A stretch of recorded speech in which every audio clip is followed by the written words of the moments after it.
And we are live. What's going on, fellas? We're back for another edition of the Nuclear Golf Podcast. My name is John, co-owner of Nuclear Golf and TW Legion, joined tonight by Hutch Bennett, Courtney Spitz, and Tim Bowman. No idea what's going on with Tim's camera right now. It's buffering to some sort of level, but he should be back in a second. We got a bunch to talk about tonight. Justin Thomas' first win in over 1,000 days at the RBC Heritage over the weekend. We also had the Zurich Classic week is coming up. Rory's back in the field. We've got the Chevron Championship as well as the Live event in Mexico City. The Masters is cracking down on resale tickets. There's a huge report out about that going on this year. And we've also got Wesley Bryan's suspension from the PGA Tour after he competed in the Live Duels event, which is wild. One of the biggest stories of the week, actually. Mm-hmm. Grant Horvat's been invited to play a PGA Tour event. So whether he actually plays is another question, but he's put it out there on social that he's been invited to the Barracuda. And we'll have our picks for the Zurich and our viral video of the week. So let's start it off with Tim. Do you have a chance to watch the RBC Heritage this week or this past weekend? JT had a big win, first one in over 1,000 days. Pretty crazy. Yeah, pretty crazy that he's taken this long to get another win, but good for him. He played well. He's been playing well for a while, so it was only a matter of time before I thought he was going to break through in the winner's circle.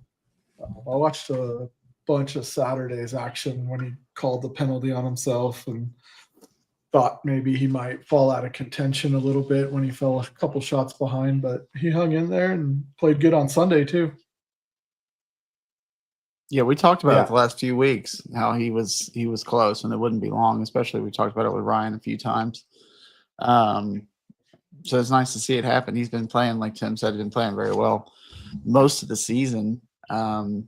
So we'll see. He's kind of getting hot at the right time, and what's coming up next is PGA, which he loves, at Quail Hollow, which he loves. So could be just peaking at the right time for your boy.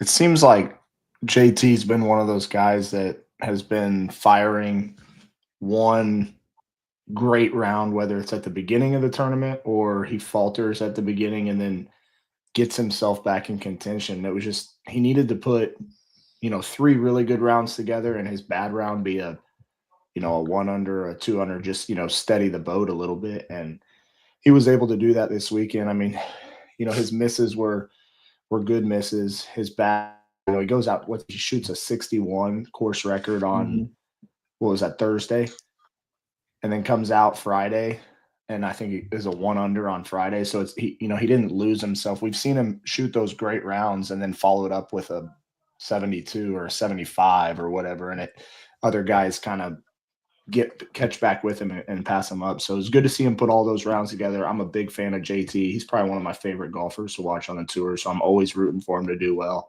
Cannot believe it was over 1,000 days. I would have never guessed that, but here we are. This is pretty crazy stat here, but Justin Thomas has 9 course records in his professional career. Yeah. So he's got 3 that he's the sole owner of, right? The other 6 are tied, but it's ridiculous. And that's just tour courses, not like in your personal life courses, like not going to the local community and just breaking the course record there. That's like courses on tour. It's wild that he's got that many. Yeah, he shot 59 in Hawaii, 61 at Harbortown, 61 at the Pete Dye Stadium course, 61 at Medina, 61 at the Plantation course in Hawaii, 61 at TPC Kuala Lumpur, 62 at TPC Sawgrass. That was like this year, right? 63 at Erin Hills and 65 at Wingfoot. Like these are some top-notch tracks that he's tied course records or has the course record at, which goes to show those last 2 were US Opens. Yeah, which is crazy, wild. When he is hot, he is earth scorching hot. I mean, he can putt. His iron game is fantastic, and he drives the ball for his size. He drives the ball really, really well. I don't think he's a very big guy, but did you hear that comment he made in the presser about Andrew. What was the opponent's name he was in the playoff with? What was that? Novak. Novak. Novak. Did you hear that comment that he had to tell his caddy that he had met this guy and he had played a practice round with him, and when he went out there, him and another guy were having a little match, and he shot 59 that day. He Yeah. shot 59 that day. Yeah, At that was pretty cool. TPC River Highlands, I think he said, for Travelers. Yeah, that was Week, right. Which is what, again, it's just crazy These how guys good are- these guys are. It's So insane. stupid. 59. Justin Thomas has been kind of like rounding into form over the last little while. Like it was only a matter of time before he finally picked up another win. Obviously, it was 1,000 days, but it was coming, right? It's been coming for a very long time. PGA Tour writer Paul Hodowanik asked JT what led to the drastic improvement in his putting from 174th all the way up to 24th. And he said that he got some help from Xander Schauffele this offseason. They worked for 2 to 3 hours to refine his feels. He said, it was more of the questions he asked me. It made me realize that I'm trying basically too hard and I'm trying too many different things. So looks like he got some help from one of his peers on tour to help fix his putting, which I thought was interesting. Super interesting. Yeah, I don't love It's almost that. like why would you help your competitor get better Yeah. at beating you? I don't know. It's just a soft It's like generation. I how- don't see Tiger helping people back in the day. No, but Stricker helped Tiger a few times, more than. Yeah, but he more knew he than- couldn't beat him even at his B game. Yeah, it doesn't matter. Like, it's just Tiger not got good. his C game. He still ain't losing to nobody, to Stricker especially. Still, Yeah, we pro- I could love see Steve a Stricker. a pro We could see a helping pro. Schauffele JT matchup in a major, and Yeah, you gave that guy advice on how to get better at putting, and he beats you with it. They're just getting ready to team up on Live next year. He was he's building up. He's getting that rapport going. That will be the end of golf. That's not happening. It was interesting though. JT first win as a father as well. And he was speaking to Amanda Balionis just about, how long it's been since he's won. He said, you take for granted sometimes when you get on those runs. I didn't realize how much I missed winning. Battling out there today was so much fun. And you could tell the win meant a lot to him. He's, he hangs around Tiger all the time. He's around people that are used to winning, that have won a lot in their careers. And he's got that fire to try and win more tournaments than he has. He's obviously won a lot, but it feels like he could have won so many more than he has. Yeah. And it's going to be interesting to see if he's able to kind of break through and grab some more this year, or if this is just kind of a one and done. But I think he's found something in his game compared to the last couple of years where things have been a bit more of a struggle. Again, the last win was 2022 at Southern Hills. It was a major win, his PGA win at Southern Hills. That was his last win. So You got to figure he'll be one of the favorites, if not the favorite. Well, probably not the favorite, but he'll be up there near the top for the PGA. This year at Quail Hollow here in just a few weeks. I'd say Rory's probably the favorite going into that, but JT's kind of like a slumping hitter in the major leagues. He just needed to feel it one time, and if he gets hot, like he really could, like John said, he could rattle off a couple. He gets that confidence back and that swagger that he normally rolls with, and in competition on Sunday, he's tough. He's tough as nails. He's had two runner-up finishes this season already prior to this week's event. He was second at the Amex. He had a 64 that week in the second round. And he also was second at Valspar, as we know. He lost in the closing stages, but he played well. He shot 65 and 66 on the weekend at the Valspar. Yeah. And then he was T6 in Phoenix, and he was T9 at the Genesis. So, he's been up there in some pretty big events. It's been a good year. Yeah, it's been a good year for Justin Thomas. And there's no better guy to talk about Justin Thomas than our guy, Ryan, JT Legion. Bring our boy back. Recurring guest. Yeah. I'm going to bring him in here. Ryan. There's the man. What's up, boys? What's going on? What Winner. up, Ryan? Fellow Atlanta Drive Supervan Ryan has returned. Yes, sir. I'm here. Live and You in must color. be pumped. Dude, been an unbelievable weekend. Unbelievable. So happy to see JT get this thing done, man. So happy. It's been How a about long Joe time. Griner? How about Joe Griner on the bag for Yeah. the win? Yeah, great. Yeah, what are we great doing for there, Joe. Ryan? great for Joe and great for those guys. I mean, those guys are good friends anyway. But super happy that it all came together at Harbortown. The Masters was kind of a dud for JT, so super happy. And he even spoke to it. He was like, I had to kind of temper expectations at the Masters with kind of with Rev being gone and everything. But I mean, his form has been great all year, man, and this week was unreal.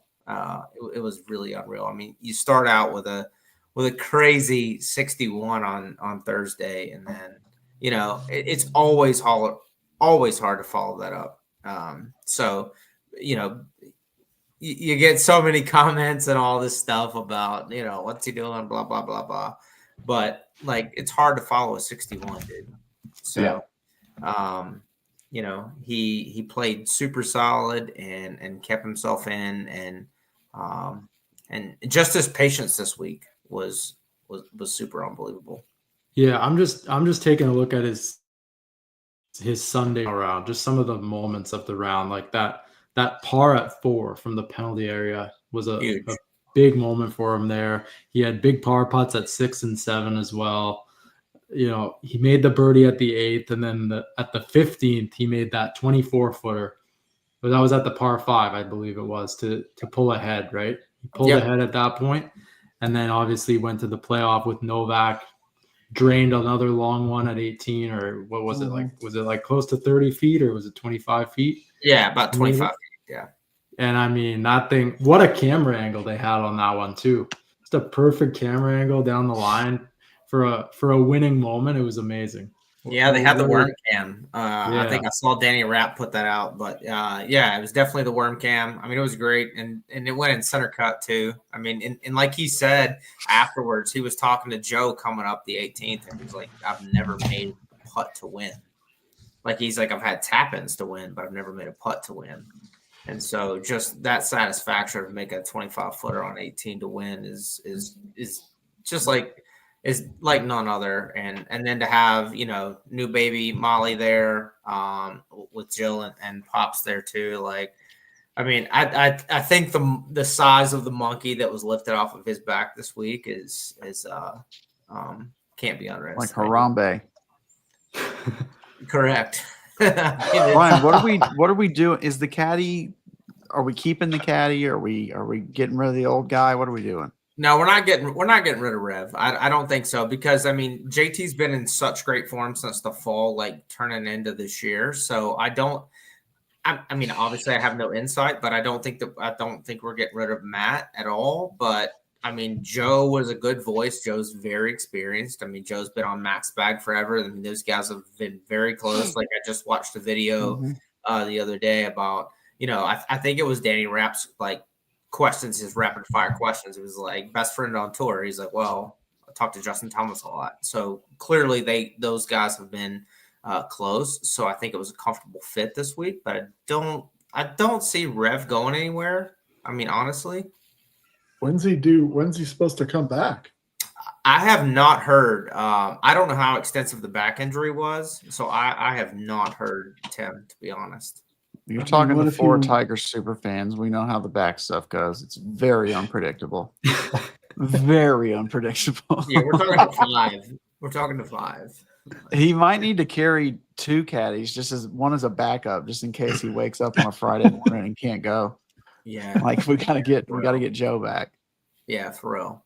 Ryan, honestly, I didn't expect that Matt was going to be missing this week. Actually, I kind of thought that it was like just kind of a 1 week kind of a tweak thing, not able to go for Augusta, and then he'd be back. But I mean, there's been some, missing a second consecutive tournament like this. It seems like maybe it's something a little bit more substantial of an injury. maybe Yeah, for could be more extensive than we know. Obviously, JT has not spoken anything about it that I know of, so I have no updates. I'm assuming that my assumption is he's not playing Byron Nelson and that he will play the week before the PGA. That's my assumption as of now.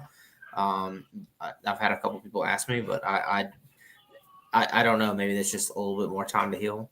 Yeah, a couple notes here. JT was on Sirius XM PGA Tour, and he said that Matt will regain his caddy role over interim Joe Griner when he's fully healthy.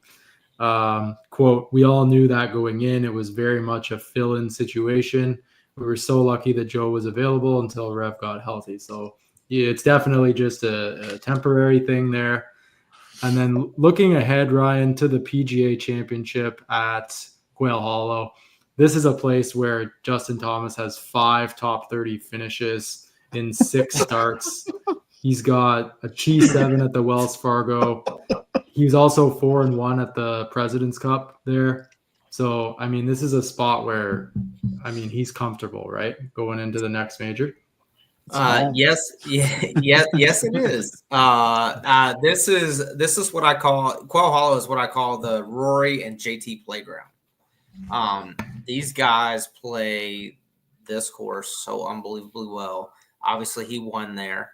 I will be there on Friday, which is super exciting. For the PGA. I fully expect him to be in full form at Quail Hollow. He loves that place. He played well there. My mind is kind of already skipped to there. I know I'm skipping a couple of tournaments, but like my mind is already there. Like I have very high hopes that JT will contend to win at Quail Hollow this year. Question is, will he gain that course record as well? What were you guys saying? Was it 9? It's 9. He's either got 9. Yeah. So I put that stat out. I think a couple of days ago or yesterday, whatever it was. They were talking about how many stats he had. And I was like, man, wouldn't it be interesting to know which tour pro had the most course records on PGA Tour courses? And I don't know what the most is, but that's got to be pretty freaking close. Yeah, it's probably got to be first. But it's kind of crazy that he's had so much success as he's had at Quail Hollow, and he doesn't have the course record, but he's got the course record at those other 9 places. Yeah. Which is just kind of wild. Yeah. I mean, Quail is I'm very familiar with it. That's where I'm very familiar with it. It's just, it's a ball striker's course. Like if you miss the ball in the wrong place there, it's very hard to get up and down. Luckily for him, that is like his go-to. I mean, his scrambling this week in Hilton Head was the difference in the tournament, to be honest. Yeah. I mean, it really, truly kept him in the tournament because Friday just did not hit the ball well. And he even spoke to it. He even said, he was like Friday going into the second round. He's like, I was more nervous than I was Sunday. And I think it's because it's just so hard to follow up a 61. And, that being said, his scrambling kept him in the game and all weekend, to be honest. As well as he's hitting his irons and as well as he's scrambling and his putting statistics are, even though when you watch every putt, it doesn't seem that it seems like, man, we should be making more. But at the end of the day, like his putting stats are amazing. So, I look for him to have a great week at Quail Hollow, to be honest. Ryan, he's going to have to shoot 61 at Quail Hollow to get the course record there or tie it with Rory. And then he'll have to shoot 60 to break the course record. That's going to be rough. I mean, that course, and the thing about that course is because the property is so much bigger. Like when you think about Augusta National, right?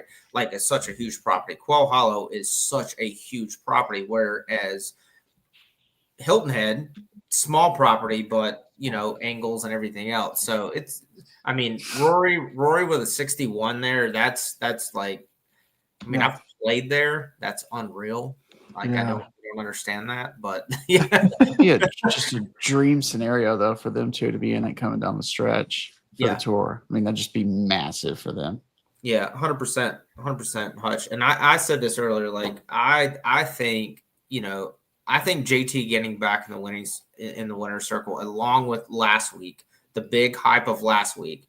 Like I think it just continues the momentum of the PGA Tour. To be honest, I mean with Rory winning and then now JT winning, like the golf world is better when Rory's winning, JT's winning, Jordan Spieth is winning. John Rahm is winning. I don't care where you're playing, right? Brooks Koepka's winning. Like that's when the world of golf is much better. Yeah, you don't have to mention the live names. They're not winning. Hey, Legion 13, dog. Legion 13. They're restricted by their pants. They can't play. Ryan, last kind of stat here before we move forward here. Yeah. Justin Thomas is joining an elite club. This is a stat courtesy of Justin Ray. Since 1960, 6 players have won 16 plus times on the PGA Tour, including multiple majors before the age of 32. It's not a long list. It's Arnold Palmer, Jack Nicklaus, Johnny Miller, Tom Watson, Tiger, and Rory McIlroy. That's it. A couple of good players. He's in with some good company there with his 16 plus wins before the age of 32 with multiple majors. So sounds like he's going to be a Hall of Famer. Or he probably already is. He probably already make it, but he's got more left to do. I mean, that's high class. That's high class that you speak of, John. That's I mean, but it just shows that he's stuck to his guns and he's went through a ton of lows. I mean, the last 2 years, or let's say before 6 months from now, like the 2 years before that, it's been rough. Like it's just been a tough deal. So, I think he's on the right path. And I think some of the things that you guys mentioned before I hopped on was when he was speaking to Xander. And I know, Courtney, you said, you shouldn't share that stuff. Right? And I'm in agreement with you on that. I wouldn't be sharing all my tricks either. But it just seemed that like basically all Xander said to him was, have you tried this? Have you tried this? And JT said, I've done this. But he had that foundation all along.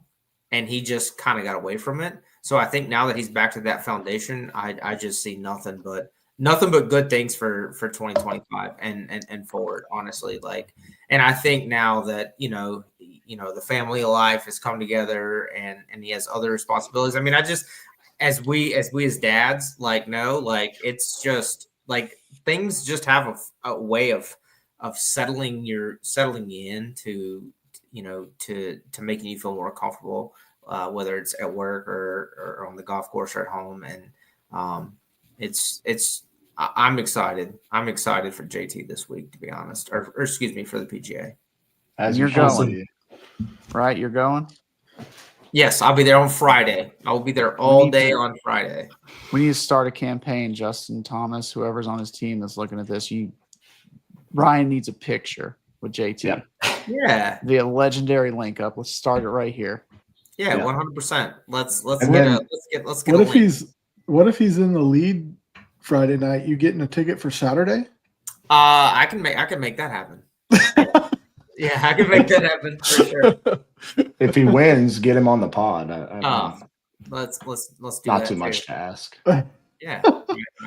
I just want you to get a picture with the guy.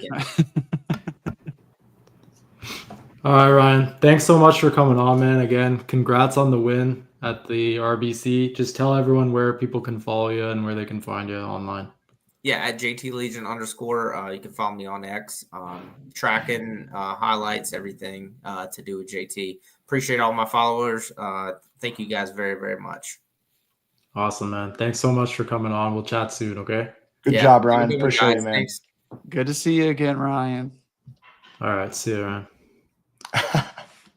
Go Atlanta Drive.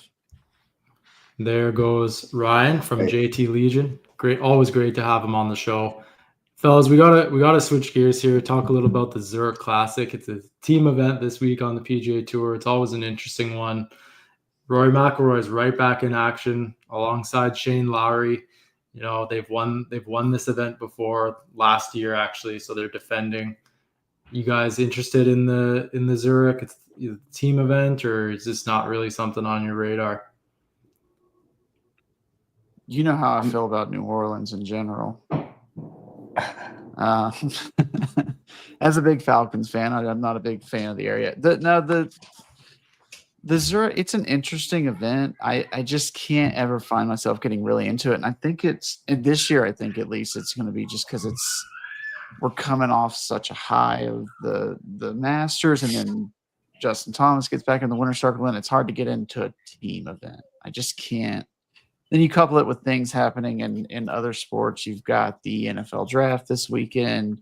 The NBA playoffs have started.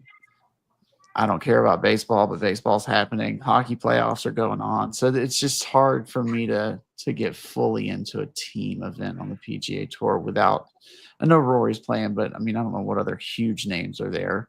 It's hard to get fully excited for it for me, but I may be the outlier here. You guys may be excited for it.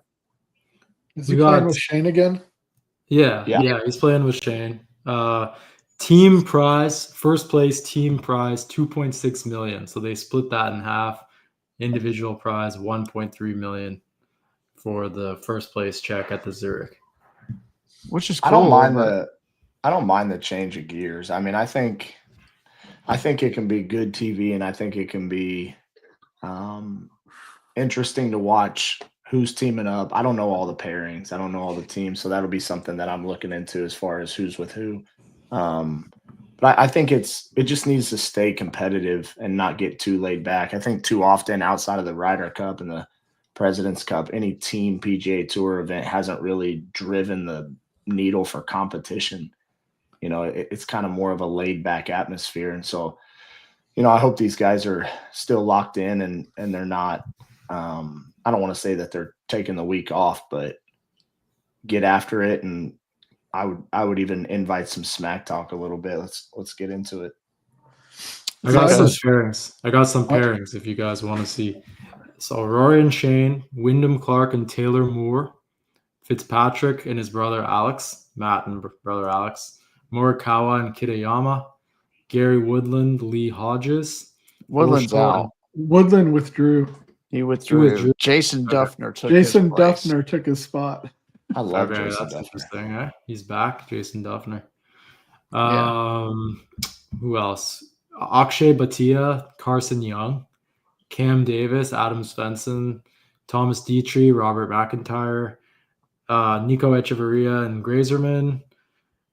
Sepp Straka's playing with Bryce Garnett, Chris Gotterup and Quade Cummins, Nick Hardy, Davis Riley, Joe Highsmith's playing the event with Alejandro Tosti, Siwoo Kim and Sangmoon Bae are teaming it up together. So, not a ton of, massive needle movers for sure, but I mean, there's still some premier players that are playing. So should be interesting to watch if you're tuning in over the weekend. It's like a let me up week. It is for the tour, just kind of a little breather, more relaxed atmosphere. Yeah.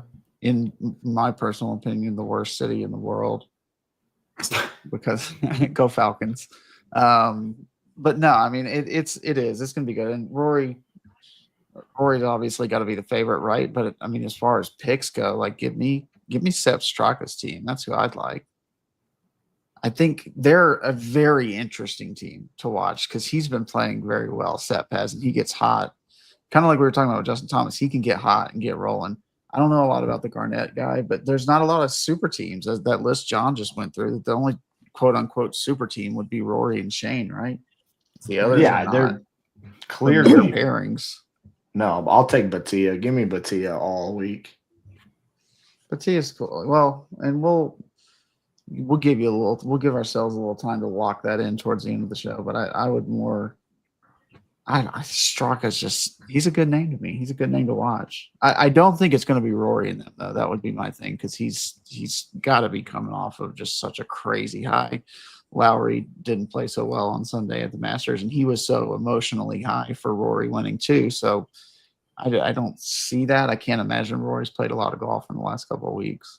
No, Rory was just in his hometown visiting his family, I believe. Some pictures online of him arriving in his jet. I think he went back home to Northern Ireland. He's back in the States now, but he went over to spend some time with his parents after the Masters win. Obviously, no surprise. He needs to take some time after that. But the last 4 years at the Zurich, Lowry and Rory won in 2024. Nick Hardy and Davis Riley won in 2023. Cantlay and Xander teamed up in 2022 and won. Leishman and Cam Smith were the All-Australian team in 2021. So those are the last 4 winners. Typically, this winning score is somewhere between 25 and 30 under. Typically, Jeez. Yeah. CPC Louisiana, and they go low. Yeah, it's a best ball though, Courtney. Hey, Leishman and Cam Smith like team golf so much they went and joined a league that just has it all the time. Yeah, can't cut it on their own. So it's not the only tournament though. We've got the first major of the season for the women, the Chevron. So that's something I know Tim will be watching on Sunday for sure. And we've also got the Live Mexico event in Mexico City. So 2 other tournaments on deck this week in addition to the Zurich. The question will be will the LIV event outdraw the women's major? I doubt it.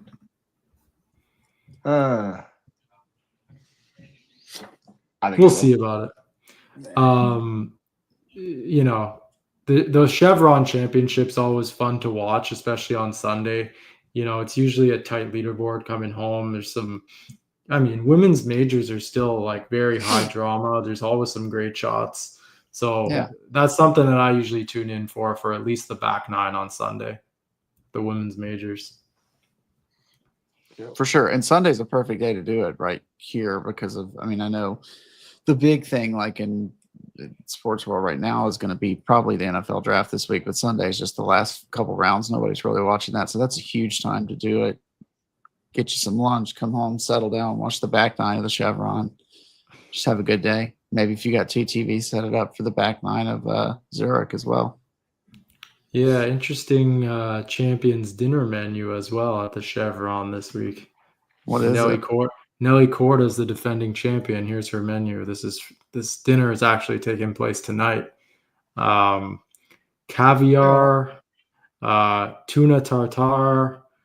We got cream of mushroom soup, herb roasted fillet of Snake River Farms, American Wagyu beef, served with Greek deli salad. And we've also got springberry dumplings. So pretty interesting menu. Yeah. Have they always done this? I believe so. Yeah. This is the first year I've heard about it, which is weird. I'm like, what? That's an interesting. I call me uncultured. I didn't even know what half of that was, but I've heard of Wagyu beef. I know that's good. Caviar, not a huge fan of, but hey, more power to them. I'm sure they'll have a good time. Do we know if it's like past champions that come? Yeah, I think I'm not sure exactly. It's the champions. I imagine it's the past champions, but I'm not sure, to be honest. You'd think maybe like some of the other. I'm not sure if it's just exclusive to champions or if it's the full field. Like if it's just a dinner served in honor of the previous year's winner. Sure. That might be kind of the situation because it is Monday, right? Yeah. Live Golf's going to Mexico City for the first time. So they're going to Club de Golf Chapultepec, which is actually where the World Golf Championship events were hosted between 2017 and 2020. That's actually that wild tiger shot, right? Yeah, out of that bunker. Yeah. So this is the first time Liv has played at this course. They had been at Mayakoba for 2023 and 2024.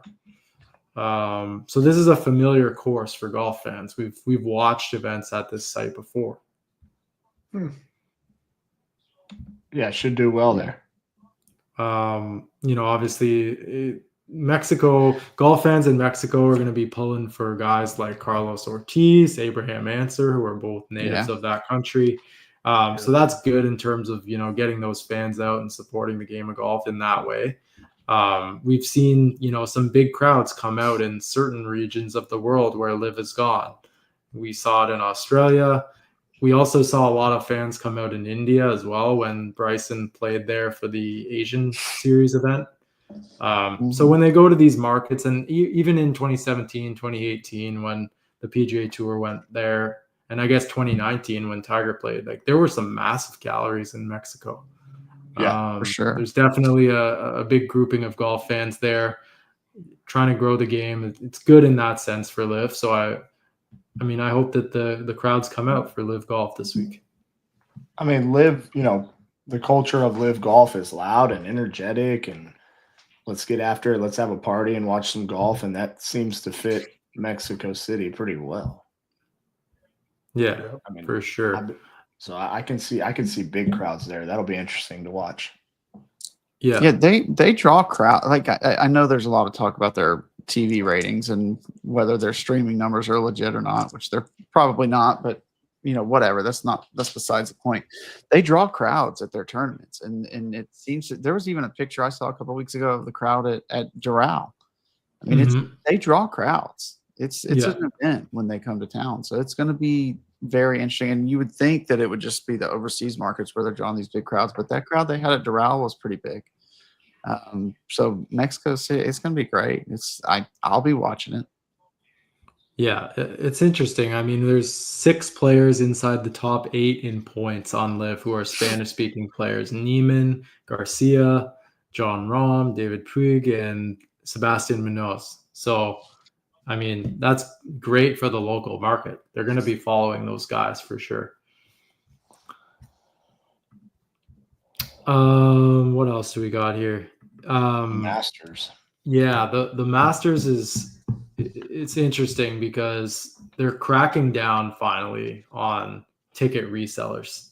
So this was a report from Front Office Sports. They said hundreds of ticket holders who attended this year's Masters tournament were pulled aside and questioned by Augusta National representatives over the origin of their tickets, where their tickets were purchased. Badges. I should say badges, right? It's Masters badges. I get killed for saying tickets. With many passes canceled for the week as the tournament cracked down on resellers.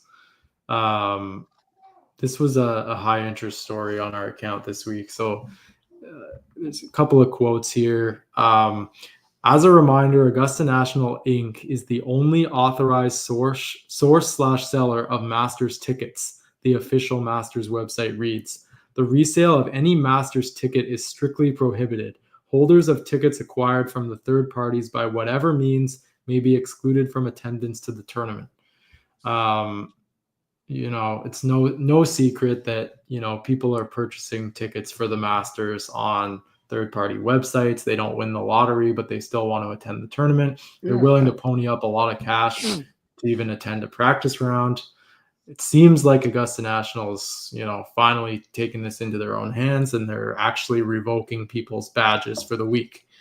I mean, can you guys imagine being on tournament grounds? You paid a lot of money for these tickets out on the market, and then you've been told, sorry, you're leaving Augusta. You're out. Like if you purchase the tickets and you follow all of their rules and regulations and whatever you're supposed to do, then why on earth do they think they have the power to tell people you can't come? Like, this is literally how it's done at every sporting event. I mean, every sporting event. They think they have the power to tell people they can't come because they do. They do have the power to do that. It's different than every other sporting event. This is the only place that I know of that you can't take your phone in. You can't do. I mean, you got to use certain verbiage. You have like the old school badges, like John saying, it's not a ticket. Like most places you go to, you just scan your ticket on your phone. You don't have a paper ticket or anything like that. They have all the power. And you can even go back into other aspects of the way they do things, like with their TV deal. They're not making any money off of their TV deal either. They're in control of everything. They control literally everything, and everybody's just okay with it because it's Augusta, and that's cool. That's great. It's what makes it. I mean, it's your favorite tournament in the world, Tim. Like that's part of the lure of Augusta. Yeah, but the way you buy tickets is not part of that. Like you It is can't. though. You It's got to be not. selected. It's not how you. It's It's just. based It's just not. it's based on their rules though, Tim. Like if they hadn't come out prior and said that the only way you're allowed to obtain tickets is through the Masters, if they hadn't prior Yeah. said that and then all of a sudden they're just like, hey, where'd you get your tickets? Oh, you didn't buy them from us, you're out. Then you have a bone to stand on or a ground to stand on. But It'd be different. kinda Like what what they- Courtney's saying, it'd be different if this was just some rule that they just made up. It's been a rule forever. They're just cracking down on it. And then maybe it's one of those things like you let them take an inch and they start to take more and more and more and more and more and more. And then every so often you have to crack down on it to cut it back a little bit to where you want it to be. So maybe that's what's happening here. Maybe it won't be nearly as bad next year because less people will be trying to resell their tickets, or certainly more people will be skeptical of buying third-party tickets because they're afraid they're going to get there and it not work. You know what I mean? So maybe that's part of what's going on. This is it's not a made up rule. Like it's been in existence. The problem is that if the only way you can get tickets is through them and you got to win the lottery. I know multiple people that have won the lottery and I know people that haven't won it ever.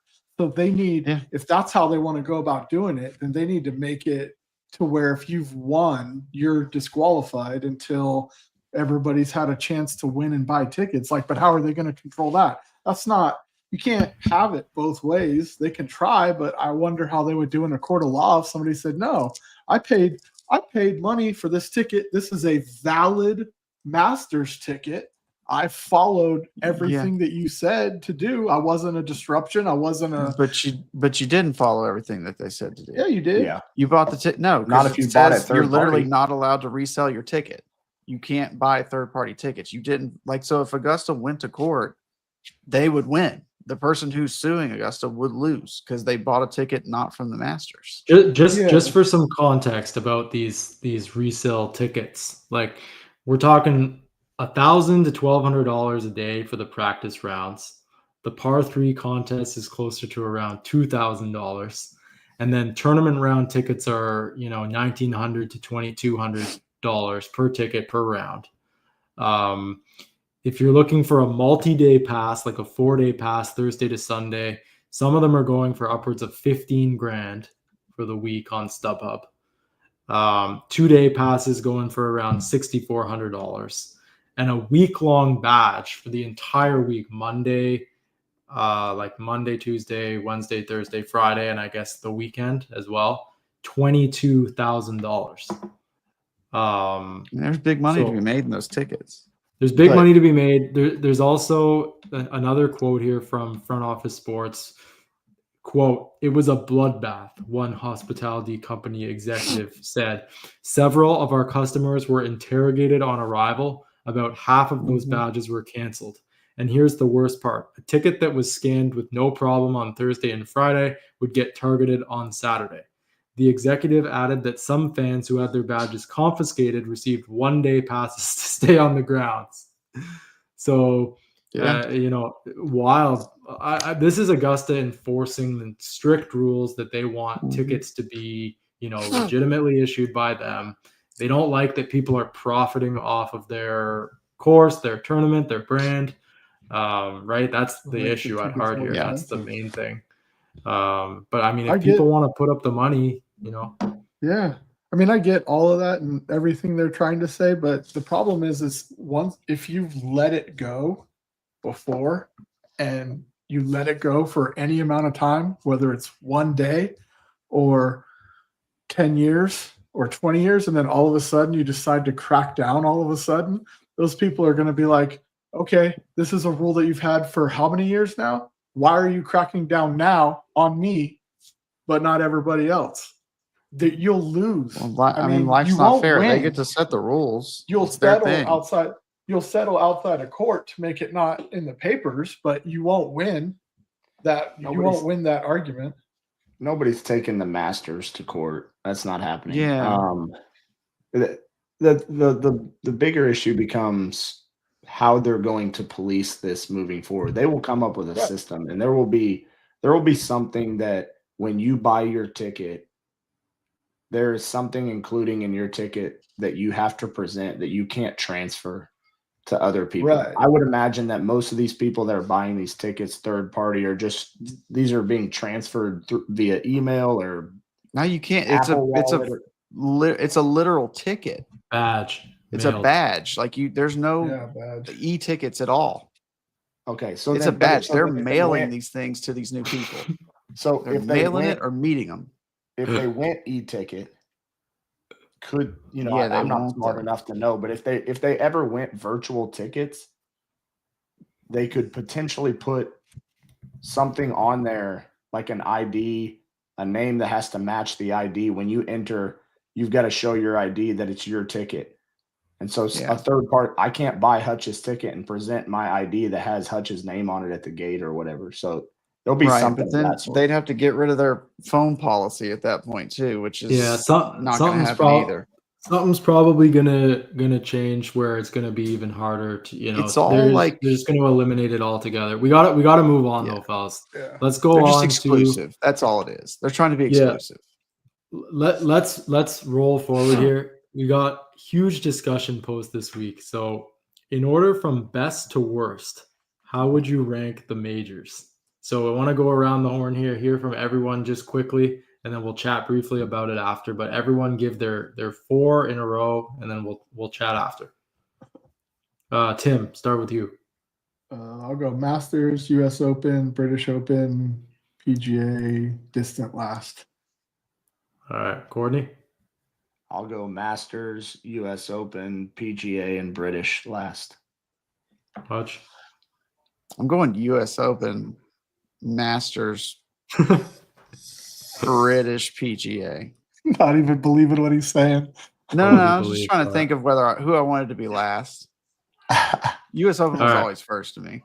Oh, you guys are all wrong with your answers. I'm What you got, going John? Masters, the Open Championship, the U.S. Open, and the PGA. That's the order for me. It's been that way for a very long time. Masters is by far and away number 1 in my opinion. After that, it's the Open Championship. I love waking up early to watch that tournament, getting up at like 4 in the morning. Wind is gusting. That's great. And it's the history involved with that tournament and how far it goes back. I mean, that's where I kind of stand with it. And then U.S. Open, it's a great championship as well. Super tough, especially when there's carnage. And then PGA can also be incredible. It's typically last in the rank for me. Yeah, I just I could have flipped the U.S. Open and the British Open because I love being up at 11 o'clock at night and everyone else is asleep and I'm watching golf on the couch. That's fun too. I like that too. So I could have flipped the Why y'all British. hating on the U.S. Open? I'm not I'm hating not. on it. I'm just I had the U.S. Open second. I mean I did too. I'm just U.S. Open's a good tournament. I guess so for me. I mean, and I guess the rankings for me can vary year to year because if it's one of those U.S. Opens where the winning score is double digit under par, I'm not interested. I want to see one of those like you get where the winning score is like around par or above par, preferably. I like the hardest test. That's what I want to see. I want to see carnage and chaos. I love chaos. You know that. That's why I'm a live guy. Carnage. I love carnage too, but a lot of people say that like their rankings are dependent. It's based on the venues. Yeah, that's why the yeah. Masters is always first for me because it's at the Of same course. venue. Yeah. But the flip side of that is you get to travel to a bunch of different courses for these other majors. I mean, it's Augusta's fantastic. Don't get me wrong. And one of despite them everything negative that Tim just said about him just a minute ago. Augusta's here's a post from the Society of Golf Historians. They say, I think my rankings usually have more to do with the venue than the major itself. The PGA needs to invest heavily in either golden age designs like the USGA or invest heavily in restoring public/resort venues and be the major of the golf professional organization it runs. There are 2 stories it can still tell. It makes sense to me. I mean, I kind of, the Masters is number 1. The Open is number 2. The U.S. Open is number 3. I mean, you guys know my list, but I mean, everyone's entitled to their opinion. I mean, the U.S. Open is number 2 for some people, just because it is the national championship for golf. So, for the Americans. For me, it's not even a history thing with the U.S. Open. It's just that it's typically the hardest test, which is what I like. That's just my sole interest in the U.S. Open. And I do like that they sometimes have it like on the West Coast, and I'm on the East Coast of the state. So like on the West Coast, you can watch it here. It's like 8, 9, 10 o'clock at night, like Tim was saying, except my 10 o'clock at night, the round is ending, not starting, to where I have to stay up till 2 or 3 in the morning. So it's I love that too. I love like a California US Open in the middle of summer. Like that's just perfect to me. Yeah, no, it's, if anyone's watching right now, we know you are, let us know in the comments like your ranking for the 4 majors. Let us know the order that you guys rank the 4 major championships. We'd love to hear your opinion. We asked this in a post the other day, but we'd love to hear it from the viewers as well. Okay, one of the biggest stories of the week: Wesley Bryan has been suspended indefinitely from the PGA Tour. This is after he competed in the Live Duels event. Huge backlash online. Free Wesley in the comments on all the PGA Tour's posts. This is really taking the golf world by storm. He revealed this information with an exclusive interview with Monday Q. Article blew up online. Pretty crazy here. Like, this is a story where this was reported on like several weeks ago. Grant Horvat is also tweeting Free Wesley, which is crazy because Grant, we're going to get into it in our next segment, but Grant's literally been invited to compete in a PGA Tour event at the Barracuda, also competed in the Live Duels event, but it just seems like not everyone is on the same playing field. Hosted the Live Duels. Yeah, he hosted it on his channel in affiliation with Live, right? It's a cluster is what it is. It's absolutely like huge cluster. Like, what are we doing? What do we do? So, and you, I don't know if you got into it, John, but like you saw like the Chad Mohammed even tweeted something about how I thought these guys were going to be in trouble or whatever.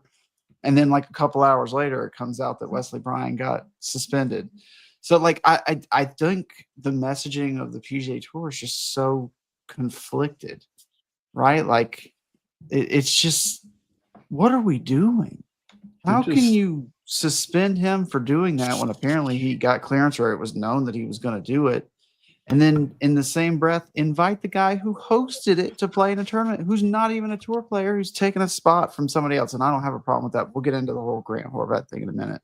But the big thing is just the messaging is so conflicted. Literally on the surface just does not make sense. Now there's a flip side to it where it's like Wesley Bryan is a employee of a business and whatever. Like they don't want to. You have to do what they say. They're your bosses. Grant Horvat doesn't work for the tour, whatever. I get all that, but just they've got the optics. They're just not in touch with the optics at all, apparently, or they just don't care. They're just stepping on their own feet. Like it's like they're tripping themselves. You know, it's a bad look for the PGA Tour. Yeah, horrible. Yeah, this is a situation too where, Flushing It Golf, which is, one of the bigger accounts on X, closely tuned into a lot of the Live news. He was kind of first to report on this subject, and then Phil Mickelson kind of backed him up as well. Said it was true. The other guys had gotten threats as well. This is just a situation where so Phil Mickelson said, here's a question. Normally when an entity violates independent contract law, they deny that it happened and forces the contractor/individual to prove that it did. In this case, the PGA Tour blatantly admits they are illegally banning an independent contractor. So why doesn't the DOJ step in and enforce the law? Why does the individual have to sue to enforce the law? DOJ, do your effing job. That's what Phil Mickelson quoted on the Flushing It post. Pretty crazy, actually. Wesley Bryan actually responded to our post this evening. Actually, we had a post about divot repair level, and then he responded. He said, "Any advice on professional relationship repair?" So, You got to think that if he, Yeah. I don't know this for a fact. I don't have any inside information or anything like that. But you got to think that like he got some sort of clearance from somebody to do this. Because I know at least leading up to it, and I don't know if he was in the field or not, but I know leading up to it, he was excited because he was supposed to play Zurich, I think. And he was trying to get his brother in with him. But like, you got to think he had some kind of clearance or he wouldn't have done this. You have to. From somebody. It may not have been official. I just don't understand how much sense it makes to suspend him and invite None. Grant. That's Like, my yeah. Like, how do I agree. you, if both said players played in the same exact event, and you invite one that's not even a tour player to play in a tour event, a sanctioned tour event, then how are you suspending a guy who's on the tour who played in the same event? It's the most ludicrous thing. Like, well, the PGA Tour will say that, you know, one was already on the tour, and those were the rules set forth. And so you broke the rules that were set forth. You know, you're already on the tour. One is not on the tour. He doesn't have to abide by those rules. Right. But I mean, here's some more the optics of it. Here's some more information. This is courtesy of the Monday Q article. So I'll just read it out. PGA Tour suspended Bryan indefinitely for participating in the Live Duels Miami event.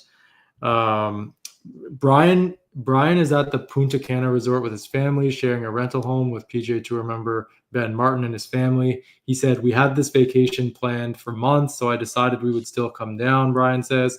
"It's been a long time since we had a family vacation where golf wasn't involved." According to multiple people, Bryan was placed on probation the day after the Duels event was announced in March.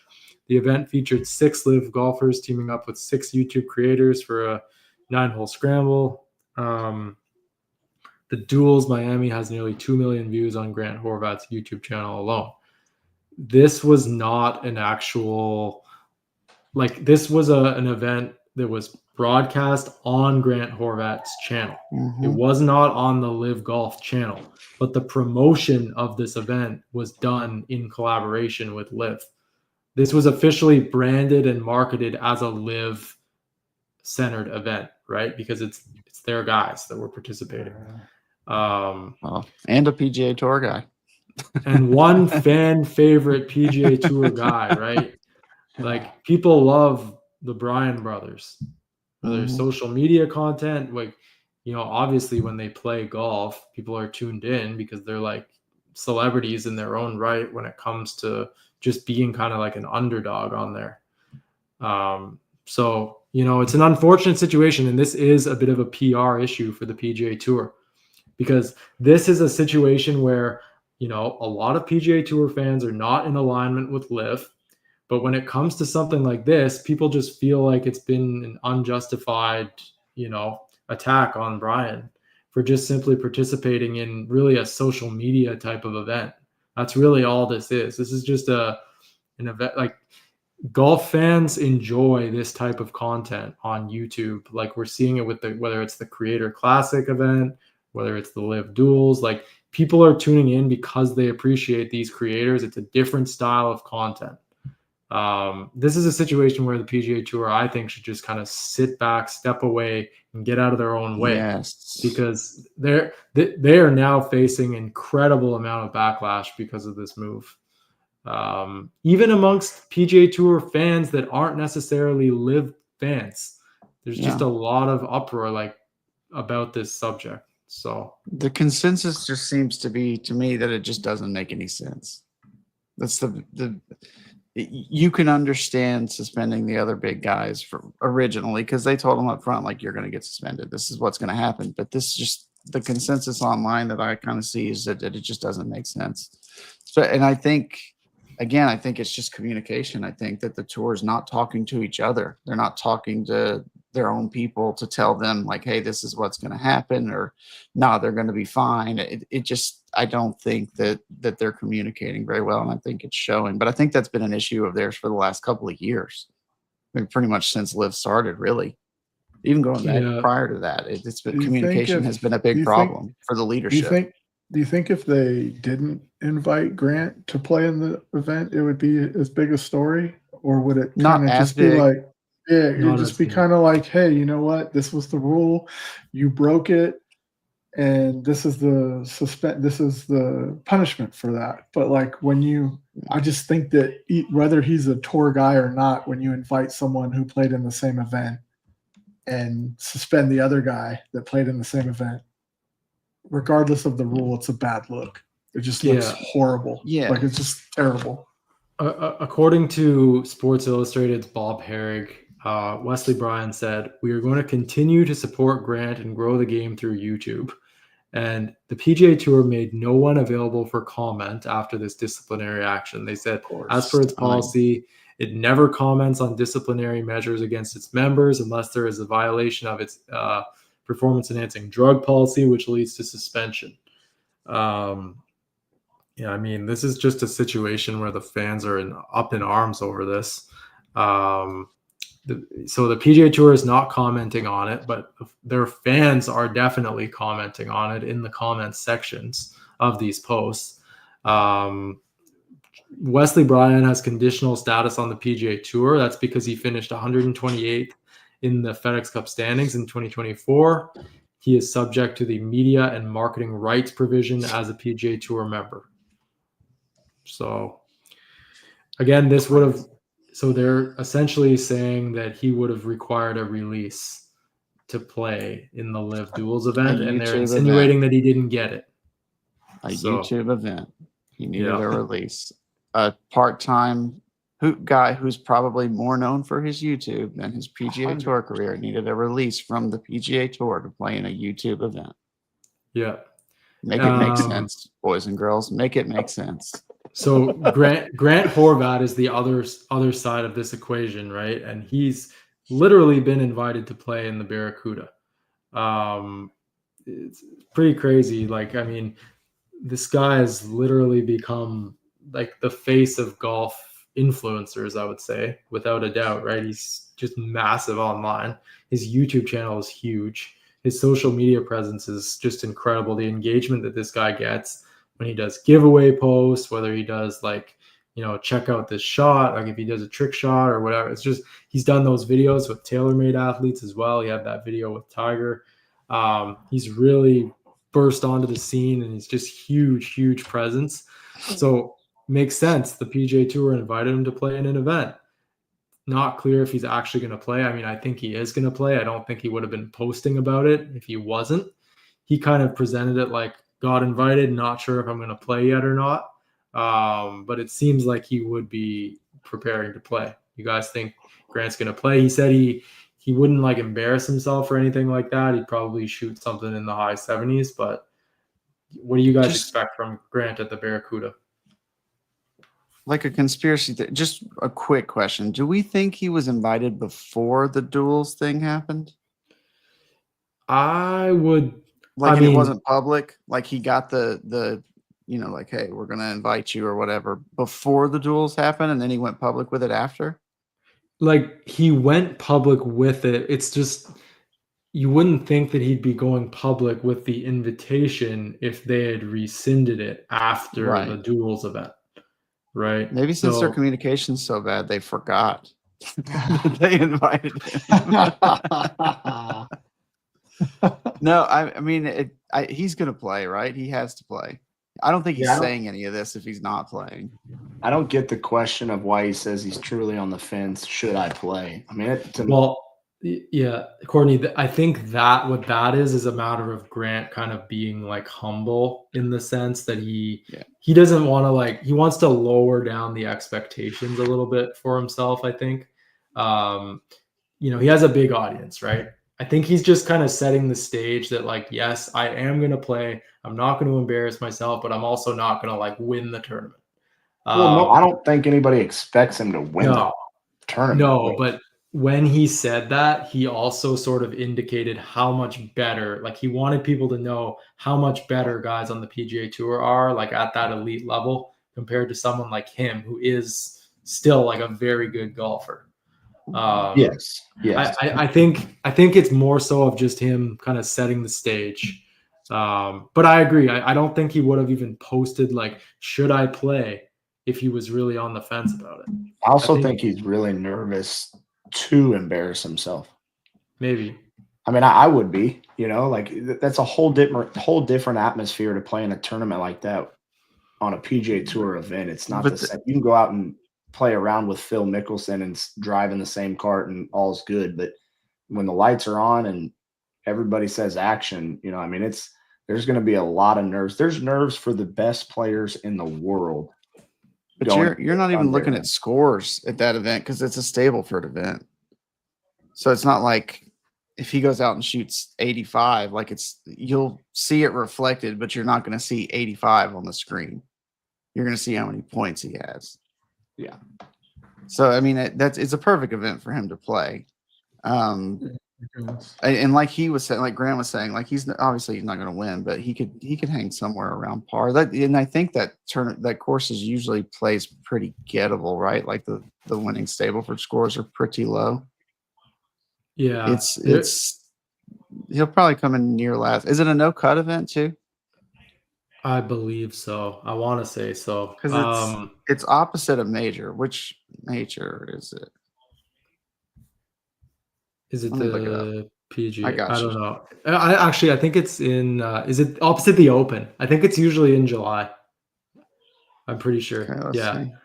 I mean, I hope he plays, and I hope he plays really well. Yeah. I hope he gets the nerves under control and goes out there and shoots a really respectable round. And I mean, I always want to see really good golfers play against the PGA Tour competition. Like anytime I've ever known anybody who can play under par at any course I've ever played at, I want to see him play in tournament setting. It doesn't have to be the PGA Tour because I don't know hardly any guys that have ever played on the PGA Tour. But you always want to see guys that you think are really darn good tee it up against the other guys that are really darn good. So I'm interested in that, and I'll be rooting for him. Yeah, it's interesting though. Grant went public with the news that he had been invited to the Barracuda just a few hours before the same news. Day. Yeah, just a few hours before the Wesley Bryan news had came out. Other couple tidbits. Grant released a 2v2 video today, him and Phil versus Josh Allen and John Rahm. That's on YouTube. And also today, Grant got equity in For Wellness, which is Phil Mickelson's coffee brand. This guy has equity in a lot of different ventures at this point. I believe he has equity in the Tacoma Golf brand. They make irons out of Finland, I believe. And he's got several other huge sponsorship deals, obviously. I think he's in with Primo too. Primo, he's got some equity with him. Equity with Primo, and then he's still got the TaylorMade deal for I think it's the Metalwoods, right? He's got a Metalwoods deal with Putter, TaylorMade, I believe, and ball. So he's really he secured the bag. Grant Horvat, a YouTuber with a ball deal. Yeah, Grant Horvat is balling. For sure. Yeah. So he's got a lot. He's got a lot of equity, and Grant Horvat's really made a name for himself. I mean, it's pretty cool. I actually met Grant Horvat back in 2018 when he was literally a nobody. I was out at the Honda Classic in 2018. He was playing for the Palm Beach college golf team. Yeah, one of our old OGs, Ben Clark, was on that team. And Grant was there. Grant was at the Honda. We were watching Tiger. I remember talking to him for like 5 minutes. And at that point, I think he had like 500 followers on Instagram. So truly met him when he was in the basement. And now he's just like on top of the world in terms of golf social. So it's pretty cool. All right. So are you. Just two guys meeting at the Honda on the come up. It's pretty cool. Two legends. Viral video of the week. Let's watch the viral video of the week if Joey can run it. Oh! I'll give it to you if it goes in. There's no shot. No way! He has your ball, bro. No. No way. There's no way. Nah, don't. No, that's illegal, brother. Don't mess with it. Oh! Oh! So the eagle has landed. This guy's ball was taken away by the eagle. Mhm. So yeah, that's our viral video of the week. Pretty funny moment. I mean, imagine having your ball. Imagine you hit the green in 2 on a par 5, and then an eagle comes up and just takes your ball away when you had an eagle putt. I mean, our caption on this post was like, "Just put me down for an eagle." Yeah. Sounds legit. Yeah. I would have taken it. That's such a rare bird to pick up your ball too. There's a lot of things that could get your ball. A bald Yeah. eagle. Yeah. Yeah, That's I pretty mean, awesome. especially the guy at the end knew it too because he was like, "That's don't do anything to it. That's illegal." Yeah. Which Yeah, I think it's a federal crime if you mess with an eagle. it is. Oh, yeah. 100%. Yeah. Should have went and bought a lotto ticket. I'd have been more pissed about I finally hit one that close and now a bird's going to come away and take it away. Yeah. Yeah, they sounded I- pretty concerned with their score. Sounded more worried about when the cart girl was coming back around. Yeah.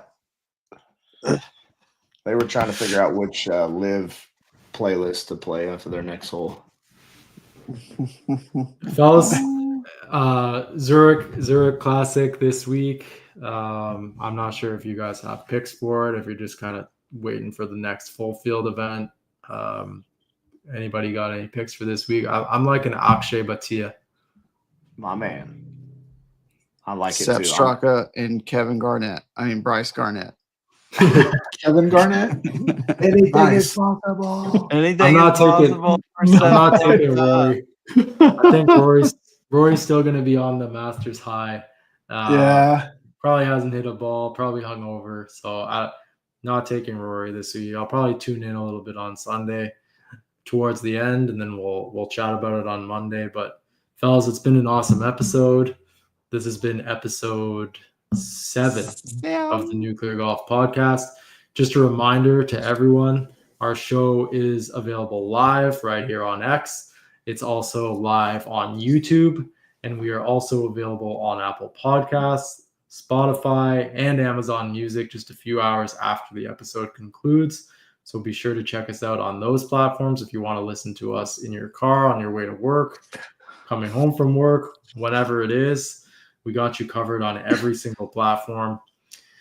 Until next Monday, my name is John. I've been joined tonight by Tim, Courtney, and Hutch. It's been an awesome episode, fellas. Thanks to everyone for tuning in. And until the next episode, peace.